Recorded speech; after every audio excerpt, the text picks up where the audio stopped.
षष्ठोऽध्यायः राजयोगभेदः। श्लोक 1। अपनी उच्च राशि या स्वराशि से होकर मंगल, बुध, बृहस्पति, शुक्र और शनि यदि केंद्र 1, 4, 7, 10वें भाव में स्थित हो तो क्रमशः रुचक, भद्र, हंस, मालव और शश योग बनाते हैं। इन योगों को क्रमशः कहता हूँ। श्लोक 2। रोचक योग में उत्पन्न व्यक्ति का मुखमंडल लंबा होता है। वह साहसिक कार्यों से अर्जित विभव का स्वामी, शूरवीर, शत्रुओं का नाश करने वाला, शक्तिशाली, गवोन्मत्त, अपने सद्गुणों से विख्यात सेनापति और विजयी होता है।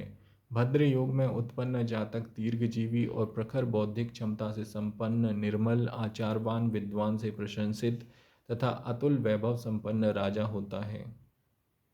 श्लोक 3।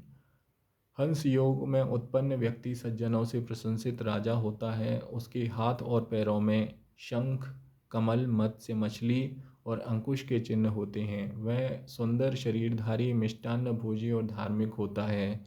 मालव्य योग में उत्पन्न व्यक्ति दृढ़ निश्चयी, धनवान, स्त्री पुत्रादि और सौभाग्य से संपन्न, वैभवादि से युक्त, सुस्वादु भोजनादि से सुखी, अनेक वाहनादि से युक्त, यशस्वी, विद्वान और प्रसन्न मना होता है। श्लोक 4। शश योगोत्पन्न व्यक्ति सभी के द्वारा प्रशंसित, अच्छे सेवकों से युक्त, बलवान, ग्राम प्रमुख या राजा, हीन, कुटिल प्रवृत्ति से युक्त, दूसरों के धन और स्त्री का भोग करने वाला, सौभाग्यशाली होता है। रोचक, भद्र आदि जो 5 योग लग्न से कहे गए हैं वे चंद्रमा से भी होते हैं। ये योग साम्राज्य और सिद्धियों को देने वाले हैं। इनमें से यदि एक भी योग जन्मांग में उपस्थित हो तो जातक भाग्यवान होता है। यदि जन्मांग में इनमें से 2 योग उपस्थित हों तो जातक राजा के समान विभवादि से संपन्न होता है। इनमें से यदि 3 योग जन्मांग में उपस्थित हों तो जातक राजा, 4 योग उपस्थित हो तो सम्राट और यदि 5 योग उपस्थित हो तो जातक समस्त भूमंडल का स्वामी होता है। श्लोक 5। चंद्र स्थित राशि भाव से द्वितीय भाव में यदि सूर्य से इतर भौमादि ग्रह स्थित हों तो सुनफा, द्वादश भाव में स्थित हों तो अनफा योग और यदि द्वितीय और द्वादश दोनों भावों में उक्त ग्रह स्थित हों तो दुर्धुरा योग होता है। इन तीनों योगों के अनुपस्थित रहने पर अर्थात चंद्रमा स्थित भाव से द्वितीय और द्वादश भाव ग्रह शून्य हो तो केमद्रुम योग होता है। कतिपय विद्वानों के अनुसार चंद्रमा के साथ या उससे केंद्र में यदि कोई ग्रह संयुक्त हो तो केमद्रुम योग नहीं होता। श्लोक 6। जो व्यक्ति सुनफा योग में उत्पन्न होता है वह अपने पुरुषार्थ से अर्जित धन, वैभवादि और ख्याति से युक्त राजा अथवा राजा के समान वैभवशाली होता है।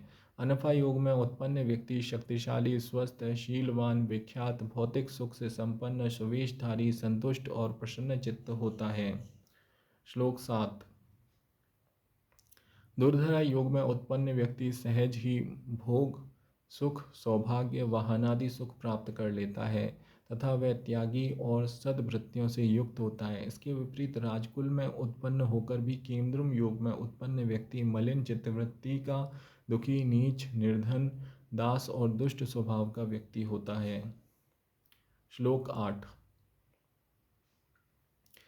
सूर्याधिष्ठित राशि से द्वितीय भाव में यदि शुभ ग्रह बुध, बृहस्पति और शुक्र स्थित हो तो शुभ वेशी योग, द्वादश भाव में शुभ ग्रह हो तो शुभ वाशी और यदि द्वादश दोनों भावों में शुभ ग्रह स्थित हो तो शुभ उभयचरी योग बनते हैं। सूर्याधिष्ठित राशि से द्वितीय भाव में यदि पाप ग्रह मंगल या शनि हो तो अशुभ वेशी, द्वादश भाव में पाप ग्रह हो तो पापवासी योग और यदि द्वादश भाव दोनों भावों में पाप ग्रह हो तो अशुभ उभयचरी योग बनते हैं।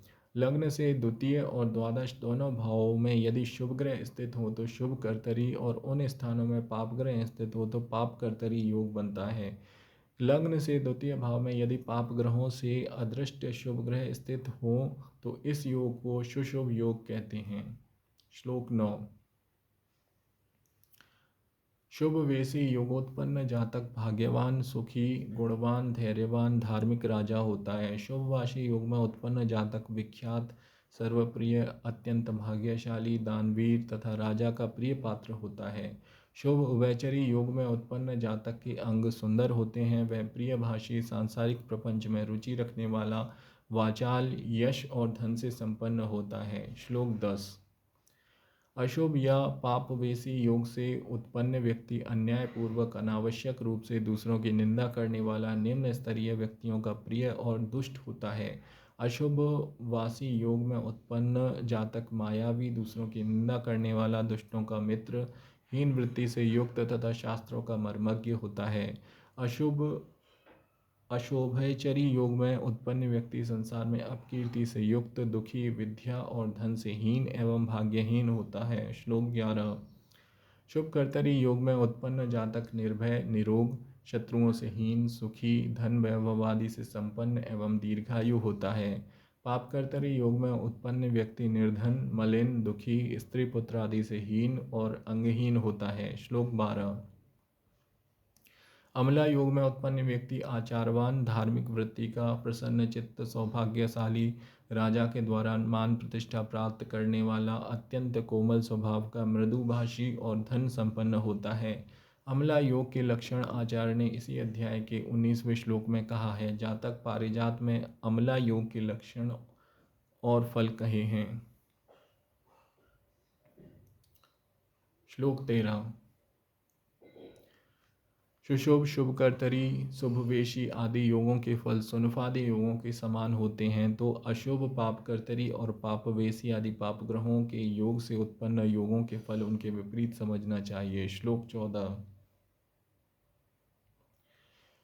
दिवाजन्म हो और पुरुष के जन्मांग में यदि लग्न, सूर्य और चंद्रमा तीनों विषम राशि के हों, रात्रि जन्म हो और स्त्री के जन्मांग में लग्न, सूर्य और चंद्रमा सम राशि के हों तो महाभाग्य योग होता है। जन्मांग में यदि बृहस्पति अधिष्ठित राशि से चतुर्थ, सप्तम या दशम राशि में चंद्रमा स्थित हो तो केसरी योग होता है। बृहस्पति द्वारा अधिष्ठित राशि से छठी या आठवीं राशि में स्थित चंद्रमा हो तो शकट योग होता है, किंतु यदि चंद्रमा लग्न से केंद्रगत हो तो शकट योग भंग हो जाता है। सूर्याधिष्ठित राशि से केंद्र 1, 4, 7, 10वें भाव में चंद्रमा स्थित हो तो अधम योग, पणफर 2, 5, 8, 11वें भाव में चंद्रमा स्थित हो तो सम योग, यदि अपोक्लिन 3, 6, 9, 12वें भावों में चंद्रमा स्थित हो तो वरिष्ठ योग होता है।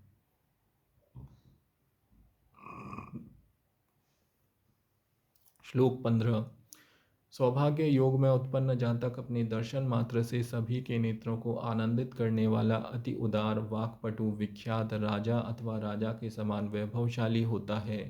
वह योग यदि कन्या के जन्मांग में हो तो वह सुचरित्रा, धन और दीर्घायु, पति, पुत्र, पौत्र आदि से दीर्घकाल तक सुखी होती है। ऐसी कन्या अनंत सौभाग्यशालिनी होती है। श्लोक 16। केसरी योग। अन्य जातक ग्रंथों में इस योग को गजकेसरी योग कहा गया है। में उत्पन्न जातक सिंह के समान अपने शत्रुओं का नाश करने वाला होता है। वह गंभीर अथवा गर्वोक्त वक्ता, राजस वृत्ति संपन्न, दीर्घजीवी और महान यशस्वी होता है। अपनी बुद्धि, कौशल और तेजस्विता के बल पर जय प्राप्त करता है। श्लोक 17। शकट योग में उत्पन्न व्यक्ति कभी अपने सुख सौभाग्य को नष्ट कर लेता है तथा कभी वह सब कुछ पुनः प्राप्त कर लेता है। संसार में ख्याति रहित अति साधारण जीवन व्यतीत करता है। वह अपरिहार्य मानसिक संताप झेलता और दुखी रहता है। श्लोक 18। धन, वाहन, यश, सुख, संपदादि, ज्ञान, बुद्धि, विनय, नैपुण्य, विद्या, त्याग और भोगादि कष्ट मध्यम और वरिष्ठ योगों में क्रमशः अल्प, मध्यम और प्रचुर मात्रा में जातक को प्राप्त होते हैं। श्लोक 19। लग्न अथवा चंद्र राशि से उपचय 3, 6, 10, 11वें भाव में सभी शुभ ग्रह स्थित हों तो वसुमत योग होता है। लग्न या चंद्र राशि से दसम भाव में सभी शुभ ग्रह स्थित हों तो अमला योग होता है।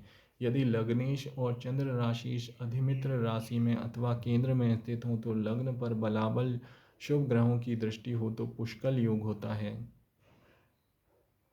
श्लोक 20। वसुमत योग में उत्पन्न व्यक्ति धन धान्य से संपन्न, सदैव स्व स्थान में निवास करता है। अमला योग में उत्पन्न जातक धन, वैभवादि और पुत्रों से युक्त, नीतिवान एवं यशस्वी भूपति होता है। पुष्कल युग में उत्पन्न जातक राजाओं में श्रेष्ठ, धन संपन्न, विख्यात, सुंदर आभूषणों और बहुमूल्य वस्त्रों से अलंकृत, मृदुभाषी सर्वोत्तम राजा होता है। श्लोक 21। पंचम, षष्ठ और सप्तम भाव में यदि सभी शुभ ग्रह क्रमबद्ध हों तो शुभ माला योग होता है। यदि वे शुभ ग्रह क्रमशः अष्टम, षष्ठ और द्वादश भाव में स्थित हो तो अशुभ माला योग बनाते हैं। यदि स्वराशि या सोच राशिगत शुक्र और भाग्येश दोनों त्रिकोण या केंद्र में स्थित हों तो लक्ष्मी योग होता है।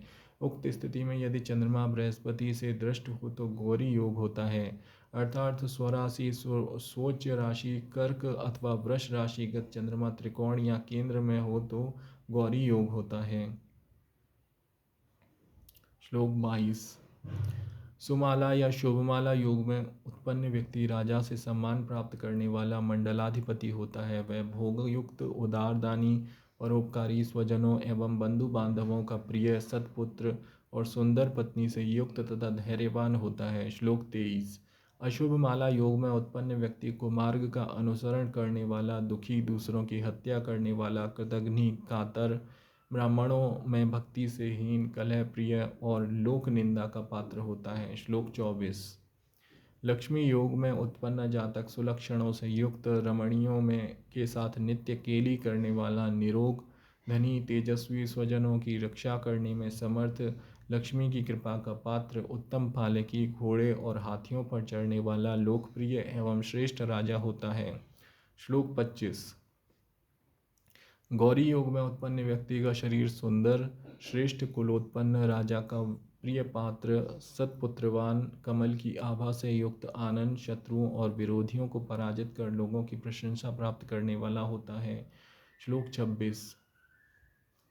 यदि शुक्र, बृहस्पति और बुध त्रिकोण, 5, 9 या केंद्र 1, 4, 7, 10वें भावों में अथवा द्वितीय भाव में स्थित हों और इनमें से बृहस्पति स्वोच्च राशि अथवा मित्र, सूर्य, मंगल या चंद्रमा राशिगत हो तथा बलवान हो तो सरस्वती योग होता है। श्लोक 27। सरस्वती योग में उत्पन्न जातक अति बुद्धिशाली, नाट्य, गद्य, पद्य, गणित, अलंकार आदि अनेक शास्त्रों से निष्णात, काव्य एवं प्रबंध शास्त्रों के रहस्य को उद्घाटित करने वाला, त्रैलोक में अपनी कीर्ति पताका फहराने वाला, धनवान, स्त्री पुत्र आदि से युक्त, श्रेष्ठ राजाओं के द्वारा संपूजित, भाग्यवान होता है। श्लोक 28। लग्नेश, सूर्य और चंद्रमा अपनी उच्च राशि, स्वराशि या मित्र राशि से युक्त होकर यदि केंद्र या त्रिकोण भवनों में स्थित हो तो श्रीकंठ योग होता है। उक्त स्थिति में यदि शुक्र, बुध और भाग्येश स्थित हो तो श्रीनाथ योग होता है। बृहस्पति, सूर्य और पंचमेश यदि उक्त स्थिति में हो तो विरंची योग होता है। श्लोक 29। श्रीकंठ योग में उत्पन्न जातक रुद्राक्ष धारण करने वाला होता है। भस्म धारण से उसके शरीर की धवल कांति होती है। वह महानात्मा शिव की सतत आराधना में लीन रहता है। वह शैव परंपरा में दीक्षित होता है तथा अति धार्मिक और शैव संप्रदाय के नियमों का पालन करने वाला, साधु संतों का उपकार करने वाला, अन्य धर्म और संप्रदाय से विद्वेष मुक्त होता है। ऐसा जातक निरंतर शिव की आराधना में प्रसन्नता और तेजस्विता प्राप्त करता है। श्लोक 30। श्रीनाथ योग में उत्पन्न जातक धन संपन्न, सरस और प्रियभाषी होता है तथा उसका शरीर भगवान विष्णु के शंख, चक्रादि चिन्हों से युक्त होता है। वह सज्जन व्यक्तियों के साथ श्री विष्णु के नाम कीर्तन भजन में सतत लगा रहता है। भगवान विष्णु के आराधकों का प्रसन्न मन से आदर करता है। वह सुंदर स्वभाव की पत्नी और पुत्रों से युक्त सभी का प्रिय और भाग्यवान होता है। श्लोक 31। विरंची योग में उत्पन्न जातक ब्रह्मज्ञानी होता है। वह अत्यंत बुद्धिमान, वैदिक ज्ञान से परिपूर्ण, गुणवान, प्रसन्नचित्त, वैदिक नियमादि का अहर्निश अनुसरण करने वाला तथा अनेक विख्यात शिष्यों से शोभित होता है। वह सौम्य भाषी और बहुधन संपन्न, स्त्री पुत्रादिकों से सुखी, ब्रह्म तेज से शोभित, दीर्घायु, इंद्रियजित और राजाओं के द्वारा पूजित होता है। श्लोक 32। लग्न से प्रारंभ कर द्वादश भाव पर्यंत दो भावेशों में परस्पर व्यत्यय संबंध से कुल 66 योग बनते हैं। इनमें 30 योग छठे, 8वें और 12वें भाग के स्वामियों के योग से उत्पन्न होते हैं। इनको दैन्य योग कहते हैं। 8 योग तृतीय के योग से बनते हैं, इन्हें खल योग कहते हैं। शेष 28 योग महायोग कहलाते हैं। श्लोक 33। दैन्य योगों में उत्पन्न व्यक्ति मूर्ख, अपवाद युक्त, पापकर्मा, शत्रुओं से पीड़ित, करुष वचन बोलने वाला, चंचल बुद्धि का होता है तथा उसके समस्त कार्य बाधित होते हैं। खल युग में उत्पन्न व्यक्ति उद्धत स्वभाव का, कभी कुमार्गगामी, करुष वाक, दारिद्र्य पीड़ित और कभी सन्मार्ग का अनुसरण करने वाला, मिष्टभाषी और सौभाग्य का भोग करने वाला होता है। कहने का तात्पर्य यह है कि खल योगोत्पन्न व्यक्ति शुभाशुभ कर्मों का सम्मिश्रण होता है। अशुभ फल की अधिकता के कारण ही इसे खल योग कहते हैं। श्लोक 34। महायोग में उत्पन्न व्यक्ति पर स्थायी रूप से लक्ष्मी की कृपा होती है। वह व्यक्ति समूह का स्वामी, धन धान्य, सुंदर वस्त्र, स्वर्णाभूषण आदि से संपन्न, राजकृपा से सम्मान, अधिकार, अनेक धन और वाहन प्राप्त करता है। श्लोक 35। लग्नेशाधिष्ठित राशि का स्वामी जिस राशि में स्थित हो, उसका स्वामी यदि अपनी उच्च राशिगत अथवा स्वराशिगत होकर केंद्र या त्रिकोण में स्थित हो तो काहल योग होता है, तथा लग्नेशाधिष्ठित राशि का स्वामी यदि उक्त स्थिति स्वराशि अथवा स्वोच्च राशि का होकर यदि केंद्र या त्रिकोण में स्थित हो तो पार्वत योग होता है।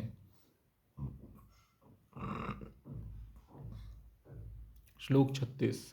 काहल योग में उत्पन्न जातक निरंतर कर्षोन्मुख, सज्जन, प्रसन्न वदन, उदार और सर्वजनों से सम्मानित होता है। जिसके जन्मांग में पर्वत योग हो उसके धन और सुख में स्थायित्व होता है, उसके द्वारा चिरस्थायी कार्य संपादित होते हैं, ऐसा व्यक्ति राजा होता है।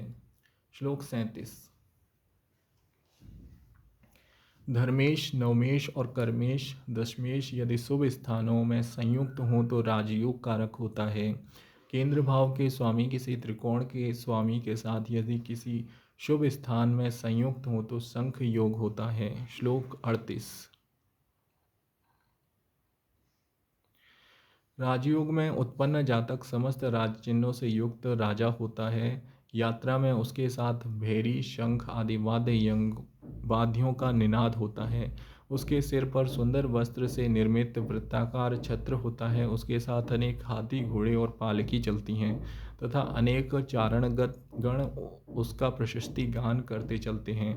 उसके साथ अनेक गणमान्य व्यक्ति हाथों में अनेक उपहार लिए चलते हैं। शंख योग में उत्पन्न जातक श्रेष्ठ स्त्रियों सहित अनेक सुख भोगों से युक्त होता है। श्लोक 39। किसी भी 7 भावों में लगातार 7 ग्रह स्थित हों, 6 भावों में, 5 भावों में, 4 भावों में, 3 भावों में, 2 भावों में अथवा 1 भाव में 7 ग्रह स्थित हो तो क्रमशः वीणा, दाम, पाश, केदार, शूल, युग और गोल योग बनते हैं। इन्हें संख्या योग कहते हैं। पूर्वोक्त योगों की अनुपस्थिति में इन योगों का विचार करना चाहिए। श्लोक 40-41। जिनके जन्मांग में वीणा योग प्राप्त हो वह नृत्य संगीत आदि में अनुरक्त और धन संपन्न होता है। दाम या दामिनी योग में उत्पन्न व्यक्ति राजा, दानवीर और त्यागी होता है। जिसका जन्म पाश योग में होता है वह धनवान, भोगयुक्त, शीलवान और बंधु बांधवों से युक्त होता है। यदि जन्मांग में केदार योग उपस्थित हो तो जातक धन और कृषि भूमि से युक्त होता है। शूल योग में उत्पन्न व्यक्ति हिंसक, क्रोधी और धनहीन होता है। युग योग में उत्पन्न व्यक्ति पाखंडी और धनहीन होता है। गोल योग में उत्पन्न व्यक्ति धनहीन, पापकर्मा, नीचों की संगति करने वाला, अल्पज्ञ, कारीगर, आलसी और अल्पायु होता है। श्लोक 42। यदि सभी शुभ ग्रह यदि लग्न से अथवा चंद्र राशि से 7वें, 6ठे और 8वें भाव में अवस्थित हो तो अधियोग होता है। इस योग में उत्पन्न जातक क्रमशः नेता, मंत्री और राजा होता है। वह व्यक्ति विख्यात, धन वैभवादि से संपन्न और दीर्घजीवी होता है। श्लोक 43। इस अधियोग में उत्पन्न व्यक्ति राजा होता है, उसके संपदादि में स्थायित्व होता है। वह अनेक स्वजनों, बंधु बांधवों का पालक, शत्रुंजय, दीर्घायु और विश्रुत होता है। श्लोक 44। यदि भाव शुभ ग्रह से युक्त हों अथवा दृष्ट हों और भावेश अपनी राशि अथवा अपनी उच्च राशि का हो या सुस्थान में स्थित हो और अपनी प्रखर रश्मियों से युक्त हो अथवा अस्त न हो तो लग्नादि प्रत्येक भाव में क्रमशः चामर, धेनु, शौर्य, जलधि, छत्र, अस्त्र, काम, असुर, भाग्य, ख्याति, सुपारिजात, मूसल, ये 12 योग उत्पन्न होते हैं। श्लोक 45। जिसके जन्मांग में चामर योग होता है वह शुक्ल पक्ष के चंद्रमा के समान नित्य विकासोन्मुख होता हुआ चरम अवस्था को प्राप्त होता है। वह धन संपन्न, कीर्तिमान, जननायक और दीर्घजीवी होता है। श्लोक 46। जिसके जन्मांग में धेनु योग हो वह भोजन पानादि से संपन्न, समस्त विद्याओं में पारग, वृहद परिवार से युक्त, स्वर्ण रत्नादि एवं धन धान्य से समृद्ध तथा कुबेर के समान होता है। श्लोक 47। शौर्य योग में उत्पन्न व्यक्ति अपने वैभवशाली पराक्रमी भाइयों से प्रशंसित, स्वयं पराक्रमी और प्रशासनिक कार्यकर्ता, अत्यंत यशस्वी तथा राम के समान पराक्रमी होता है। श्लोक 48।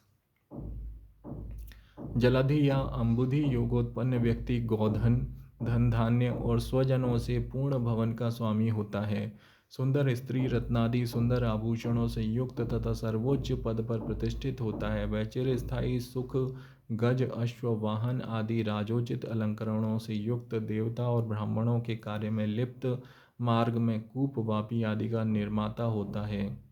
श्लोक 49।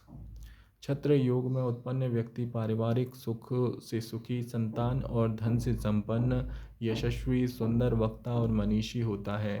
वह अति कुशाग्र बुद्धि का राजमंत्री होता है और सभी के द्वारा सम्मानित होता है। श्लोक 50। अस्त्र योग में उत्पन्न व्यक्ति अपने बलिष्ठ शत्रुओं को पराभूत करने वाला, क्रूर मना और अत्यंत अभिमानी होता है। उसका दृढ़ शरीर व्रणादि चिन्हों से युक्त होता है तथा ऐसा जातक अत्यंत विवादी होता है। श्लोक 51। कामयोग में उत्पन्न व्यक्ति सुंदर स्त्री पुत्रादि एवं बंधु बांधवों से युक्त, पर स्त्री से विमुख, अपने सद्गुणों से अपने पिता की अपेक्षा अधिक प्रभावशाली और विभव युक्त होता है। श्लोक 52। आसुर योग में उत्पन्न व्यक्ति दूसरों के कार्य को विनष्ट करने वाला, चुगलखोर, स्वार्थी, दरिद्र और दुराग्रही होता है। अपने ही निकृष्ट कर्मों के दुष्परिणाम से संतप्त रहता है। वह महाकुकर्मी होता है। श्लोक 53। भाग्य योग उत्पन्न जातक लहराते चामर और वाद्यों के निनाद के मध्य पालकी में चलत हैं। शाश्वत धन प्राप्त कर श्रेष्ठ पुरुषों से वंदित धर्ममार्ग में स्थित होता है। अपने पिता, देव और ब्राह्मणों के प्रिय कार्य कर पूजनादि से प्रसन्न करता है। ऐसा व्यक्ति सदाचारी, अपने कार्यों से अपने कुल की कीर्ति की वृद्धि करने वाला तथा अत्यंत सुहृदय होता है। श्लोक 54। ख्याति योग में उत्पन्न व्यक्ति सत्कार्य द्वारा जिसकी सभी लोग प्रशंसा करते हैं, अपनी प्रजा का पालन करने वाला राजा होता है। वह धन, पुत्र, स्त्री और मित्रों से सुखी, भाग्यशाली और विख्यात होता है। श्लोक 55।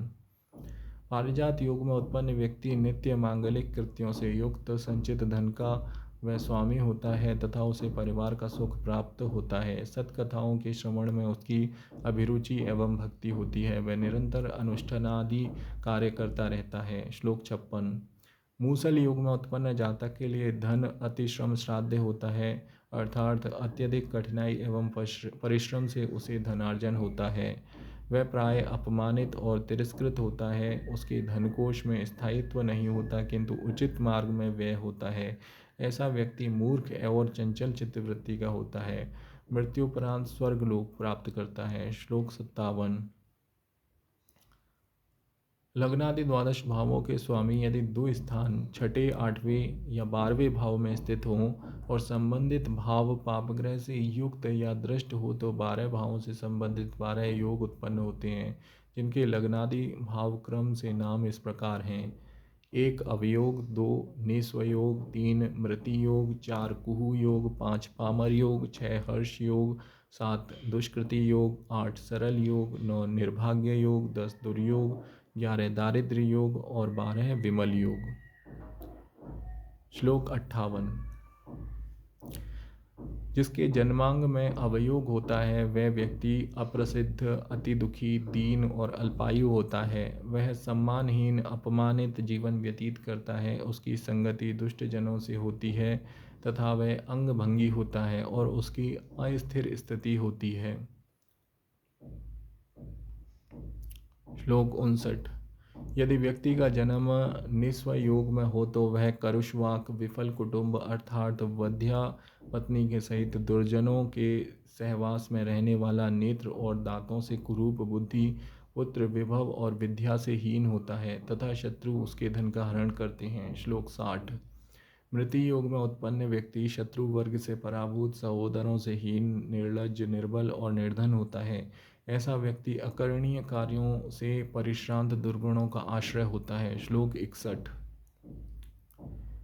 कुहु योगोत्पन्न व्यक्ति मातृ सुख, वाहन, स्वजनों एवं बंधु बांधवों के सुख, आभूषण और सुख शांति से हीन, स्थिति विहीन, हठात स्वस्थान के परित्याग के लिए बाध्य तथा दुष्चरित्र स्त्रियों में अनुरक्त होता है। श्लोक 62। पामर युग में उत्पन्न व्यक्ति चिरदुखी, असत्यभाषी, विवेक शून्य, धूर्त, संतानहीन या मृतसुत, नास्तिक, निम्न वर्ग या दुर्जनों का साथ करने वाला तथा अतिभोजी होता है। श्लोक 63।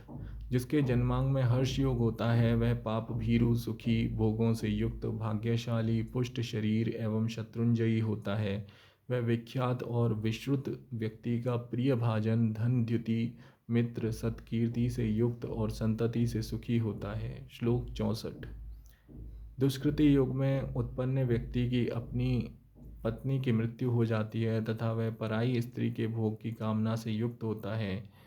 तिमिराच्छन्न मार्ग पर घूमने वाला, प्रमेहादि गुह्यांग संबंधी व्याधियों से पीड़ित, राजा द्वारा प्रताड़ित, स्वजनों एवं बंधु बांधवों द्वारा अपमानित और शोक संतप्त होता है। श्लोक 65। सरल योगोत्पन्न व्यक्ति दीर्घायु, दृढ़ निश्चयी, निर्भय, धन, विद्या, संतति और वैभव आदि से संपन्न होता है। वह अपने समस्त कार्यों में सफल, शत्रुंजयी और विश्रुत होता है। श्लोक 66। जिसके जन्मांग में निर्भाग्य योग होता है वह पिता द्वारा अर्जित भूमि, कृषि योग्य और ग्रहादि को विनष्ट करने वाला, साधुओं और गुरुजनों का निंदक, अधर्मी, जीर्ण शीर्ण वस्त्रधारी, दीनहीन और दुख कातर होता है। श्लोक 67।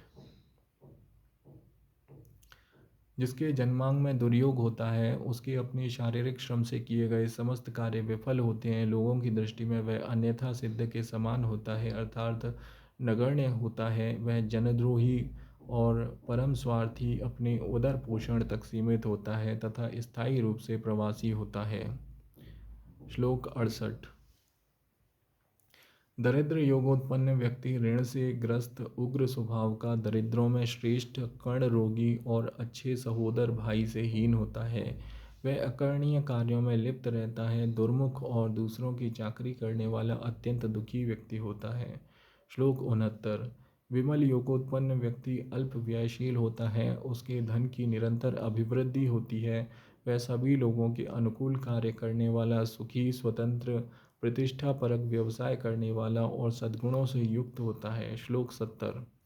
यदि आठवें, छठे और 12वें भाव के स्वामी बलवान होकर केंद्र या त्रिकोण, लग्न, चतुर्थ, पंचम, सप्तम, नवम, दशम भाव में स्थित हो तो वह लग्नेश, दशमेश, चतुर्थेश और नवमेश निर्बल हों या सूर्य रश्मियों से आहत हों तथा निर्बल होकर षष्ठ, अष्टम और द्वादश भावों में स्थित हों तो ये दुर्योग बनाते हैं। इसके विपरीत स्थिति में यथा अष्टम, षष्ठ और द्वादश भावों के स्वामी निर्बल या हतरश्मि होकर केंद्र अथवा त्रिकोण में स्थित हो तो ऐसा व्यक्ति धनवान, सुखी और धार्मिक राजा होता है। इस प्रकार मंत्रेश्वर कृत फलदीपिका में राजयोग भेद नामक छठा अध्याय समाप्त हुआ।